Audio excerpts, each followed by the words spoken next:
days are never ending, when the nights are feeling lonely.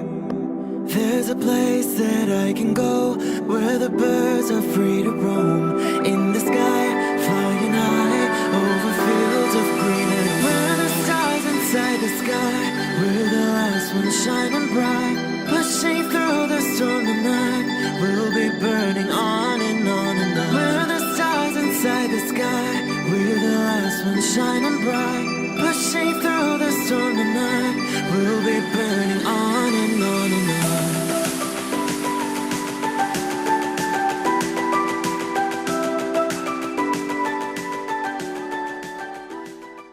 Hello Capricorn, this is Inspire 2016 with your weekly tarot reading for the week commencing the 11th of March until the 18th of March 2019. The first card for you is representing, how do you feel about yourself? Your card is the Queen of Swords. You will meet a female significant figure who is most likely from the air sign, who is stern and composed, and without much feeling. If you are single, she might be someone that you're really looking forward to be your partner.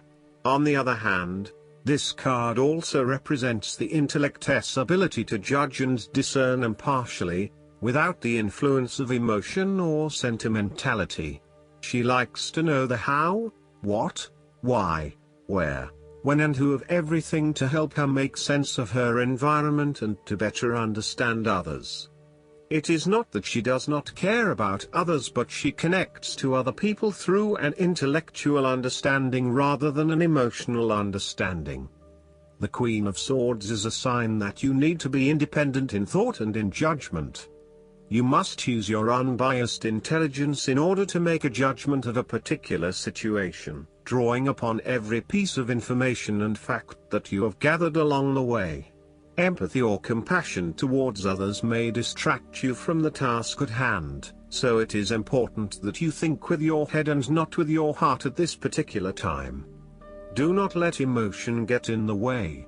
Rather, use fact and logic to make your decisions. The Queen of Swords also has an innate ability to tell it like it is.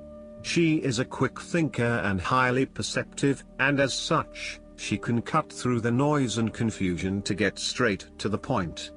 There is certainly no beating about the bush, or softening of her comments, opinions and thoughts. She is upfront and honest about her opinions, and expects the same from others. The best way to interact with the Queen of Swords, therefore, is to remain as impartial as possible, and to present your thoughts and opinions concisely and honestly.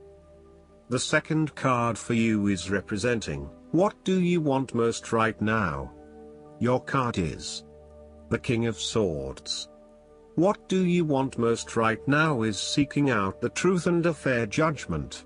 You need to remain detached and objective in a specific situation, in order to ascertain the truth and seek out only the facts. You need to use your intellect to prove your point and succeed. Your education and experience are important, but so are your day-to-day observations and thoughts. You can also solve problems by using history, rules, laws and diplomacy. You need to adopt a very stern but fair role.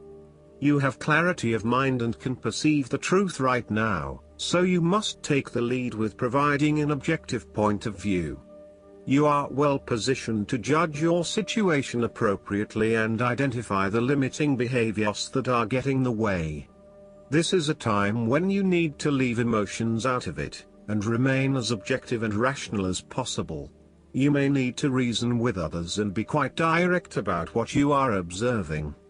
You may be concerned that you are not being particularly caring or sympathetic, but at this point in time, this detachment is what is needed most. Similarly, the King of Swords encourages you to use your logic and intellect to navigate your path ahead.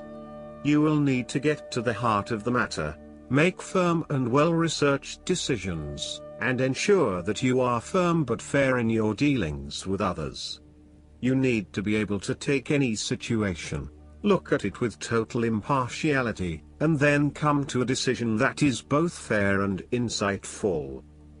This king is also a man of the highest ethical standards.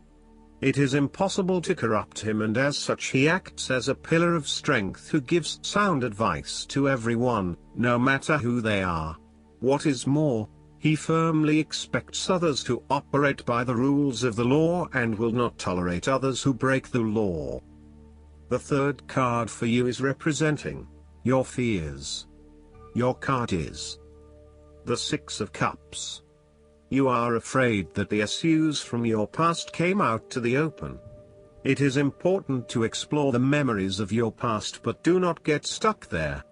Your ideas and beliefs that were established in the past may be prohibiting your progress. Use your past as a guide for your future, and focus on living in the present. You may have had unrealistically rosy ideas about a particular stage of life, based on your dreams and ideals from when you were younger. For example, you may have always pictured yourself as married with children by 25, only to realize that once you hit 25, you had other goals in mind. Or you may be disappointed that you have reached a particular age but have not fulfilled your childhood dreams just yet. Sometimes, the Six of Cups can indicate child abuse or sexual abuse sustained as a young person. You may still be working through these issues and trying to release yourself from the harmful memories. Alternatively, you may be working with others who have repressed memories from their childhood and who need your support. The fourth card for you is representing what is going for you. Your card is the Page of Wands. You are experiencing a creative restlessness within you that is just waiting for some sort of expression, or you may be on the verge of some sort of discovery or new phase of life. The Page of Wands represents the sudden creative spark that comes to you, suddenly and unexpectedly, and that starts you down the road of a new creative vision. Thus, he encourages you to express yourself and your individuality with light-hearted abandon. Listen to your unconscious mind and follow your creative urges, even if you are worried about being the lonely voice crying out in the wilderness. With persistence and a balanced perspective, even the immature desires of the Page of Wands can be transformed into a beautiful creative vision that can change the world. Similarly, the Page of Wands indicates that you need to be positive and spontaneous but not overly impulsive. Your enthusiasm impresses others, but if you become impatient or quick to anger or lose interest, you will put others offside and you will waste time in your creative projects. With the Page of Wands, you are inclined to give anything and everything a go. If you are enthusiastic or passionate enough, you embrace the opportunity to start out on a new journey or project and see where it takes you. You do not necessarily have a solid plan in place, nor do you really know where you are headed, but you do know that you are excited about the possibilities. The fifth card for you is representing what is going against you. Your card is the Six of Swords. You are afraid to move on from the past and make the important transition that you know you need to make. You are trying to physically and mentally move from any past experiences which you know that have not been helping you. However, it is clear that you are experiencing some challenges in doing this, and no matter how hard you try to leave the past behind you, it keeps catching up with you. It is like there is something pulling you back to where you have come from, rather than allowing you to move on to new territories. What is hard is that there are a lot of unresolved issues from the past, which you had hoped you could just leave behind you, but they keep rearing their ugly head and preventing you from getting to that new place of being that you really want to be. There may also be moments when you doubt whether you are making the right decision in leaving behind your past, but this card gently encourages you forward, reminding you that you are heading towards a better future. Overall, you are also resisting this necessary transition. Perhaps you feel that it has been forced upon you or that you were not included in the decision to move. For example, your partner may be required to relocate for work and you must go along with him, her.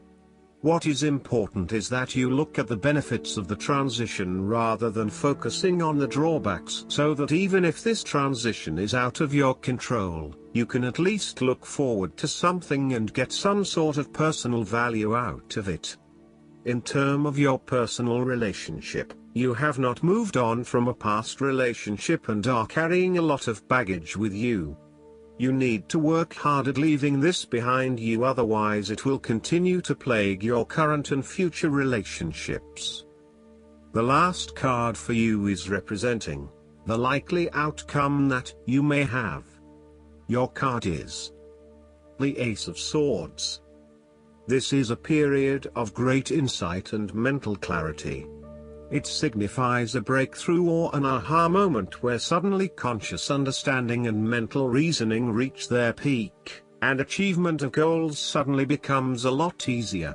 You have a new understanding of some issue that has been of concern, or, in a broader sense, a new worldview, especially in terms of your love and work relationship. This is a perfect time to clear away the fog that has kept you from seeing the inner truth, so that you can now cut to the heart of the matter. This is also a good time to act, and if you set your mind to accomplishing your goals, you can achieve anything you desire. The Ace of Swords highlights a new idea, inspiration, original thinking and creative vision.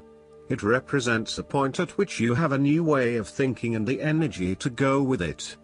You are excited to pursue new opportunities that draw upon your creative and mental abilities. The Ace of Swords also encourages you to seek out the truth of the matter and to find justice. You may be championing a cause or standing up for your rights or the rights of others. Thus sometimes, the Ace of Swords can suggest that you are prepared for battle. You have great clarity on a situation and can now argue your case with the view to come out victorious. You may have a new idea for which you are ready to fight, or you may be all fired up on an issue that you are particularly passionate about, such as human rights, the environment or your personal beliefs. This card invites you to use mental force and to use your intellect and critical reasoning. If faced with a challenging situation, you need to be ready for battle and be prepared to find the strength to overcome these challenges. Last but not least, the guidance card for you is the Mother Mary. It is time to let go of conflict or the need to be right. The more you fight for the point you want to prove, the unhappier you will be. Pointing out the mistakes or mishaps of others just blocks the road to love in your own life. Mary, the Divine Mother of Acceptance, is with you now, encouraging you to forgive. Forgiveness is not about letting anyone get away with their bad choices but about choosing to create your own happiness. Mother Mary also brings healing to you and your mother. If you miss her, are out of contact with her or have an old trauma that needs healing, know that Mary's miraculous light is here now to wash away the darkness. I hope that you enjoy everything, and if you like the reading, just please click subscribe and you will get instant notifications every time we publish a new video right to your YouTube. Thanks.